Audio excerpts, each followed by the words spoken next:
दोस्तों हम बात करेंगे फेस वैल्यू और बुक वैल्यू, इन दोनों के बीच में बेसिक अंतर क्या है। तो सबसे पहले फेस वैल्यू पे बात करते हैं। और फेस वैल्यू देखिए, जब भी कोई आईपीओ लॉन्च होता है, जब भी कोई कंपनी पहली बार इश्यूएंस करती है तो आईपीओ लेके आती है। आईपीओ में एक फेस वैल्यू डिसाइड करती है।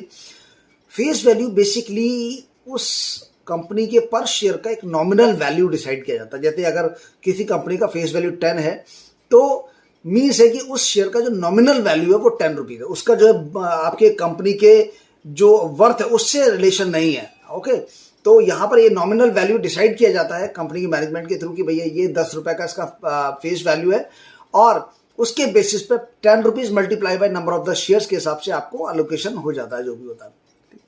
पहले क्या होता था फेस वैल्यू में, पहले फेस वैल्यू से आपको डिविडेंड पे आउट होता था, जब परसेंटाइल बेसिस पे होता था, लाइक 50% डिविडेंड, 100% डिविडेंड, तो उसके हिसाब से कि फेस वैल्यू कितनी है, उसका 50% कितना है, उसका 100% कितना है, तो डिविडेंड मिल जाता था। लेकिन अब रुपी टर्म में डिविडेंड आता है तो वहां पर आप उसका इंपॉर्टेंस कम हो गया। दूसरी चीज ये है कि जो फेस वैल्यू है बेसिकली वो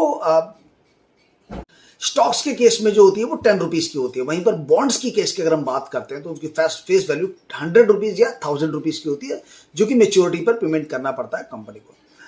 अब बुक वैल्यू की बात करते हैं। और बुक वैल्यू क्या है, basically it is a value जो कि कंपनी के वर्थ को बताती है, कंपनी के एसेट्स की वर्थ की बताती है। मींस जो कंपनी की टोटल वर्थ है माइनस जो आउटस्टैंडिंग उसके लोन्स एंड लायबिलिटीज है, उसको हटाने के बाद जो वैल्यूएशन आता है वो उसकी वर्थ बताता है। बुक वैल्यू का यूटिलाइजेशन जो सबसे इंपॉर्टेंट होता है वो होता है कि आप बुक वैल्यू की मदद करके कंपनी की इंट्रिंसिक वैल्यू को फाइंड आउट कर सकते हैं। तो अगर हम बुक वैल्यू कैलकुलेट करने जाते हैं तो टोटल नंबर जो शेयर होल्डर सिक्योरिटी होती है उसको अगर डिवाइड कर देते हैं टोटल आउटस्टैंडिंग शेयर से, तो आपकी बुक वैल्यू पर शेयर निकल के आ जाती है कि एक शेयर का वैल्यू इतना है।